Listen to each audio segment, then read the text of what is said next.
नमस्कार, आप देख रहे हैं जगत क्रांति टीवी और मैं हूं आपके साथ ज्योतिका। आइए रुक करते हैं खबर की ओर।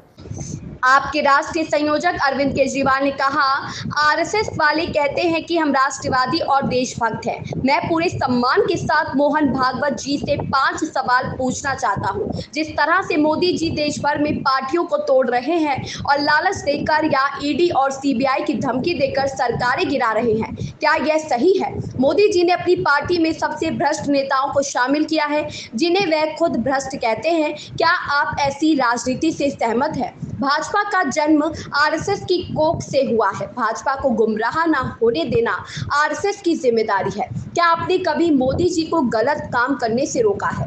जेपी नड्डा ने लोकसभा चुनाव के दौरान कहा था कि उन्हें आरएसएस की जरूरत नहीं है। क्या बेटा इतना बड़ा हो गया है कि वह अपनी नाराजगी दिखाने लगा है?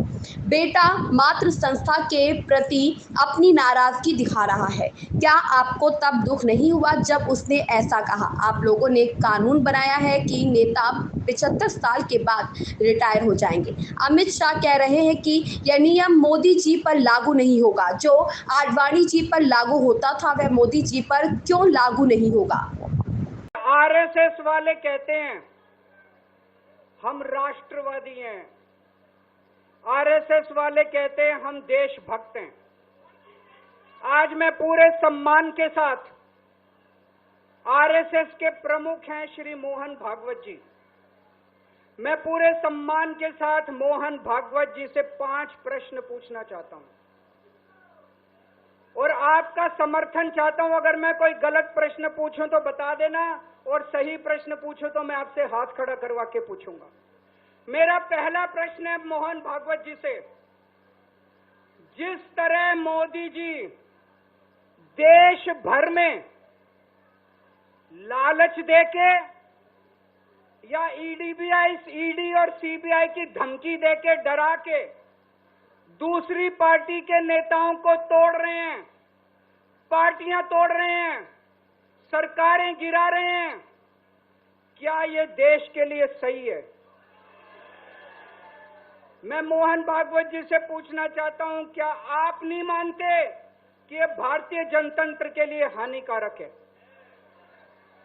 पूछना चाहिए कि नहीं पूछना चाहिए मोहन भागवत जी?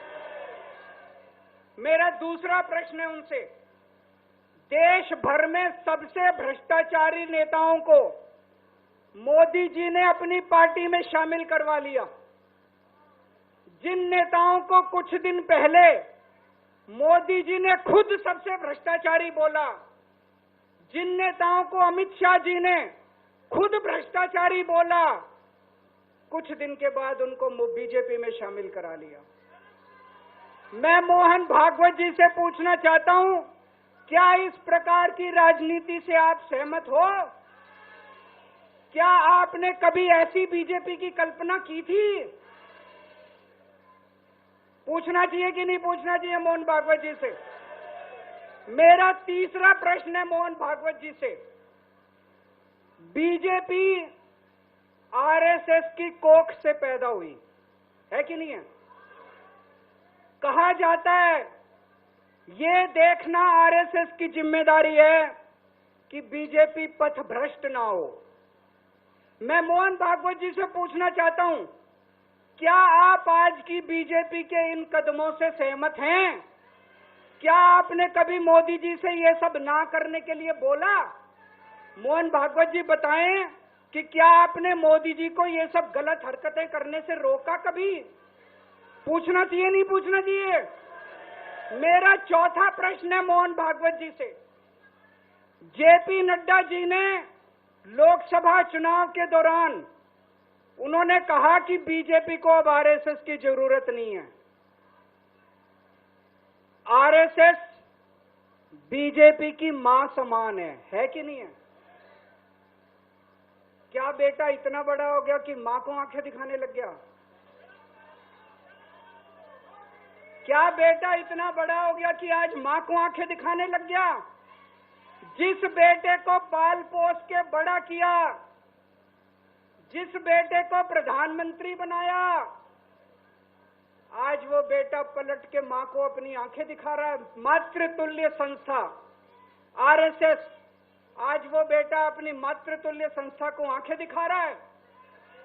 मैं मोहन भागवत जी से पूछना चाहता हूं, जब नड्डा जी ने ये कहा तो आपके दिल पे क्या गुजरी, आप जरा बताइए इस देश को। क्या आपको दुख नहीं हुआ? मैं आरएसएस के हर कार्यकर्ता से पूछना चाहता हूं, जब नड्डा जी ने कहा कि हमें आरएसएस की जरूरत नहीं है, क्या आरएसएस के हर कार्यकर्ता को दुख नहीं हुआ?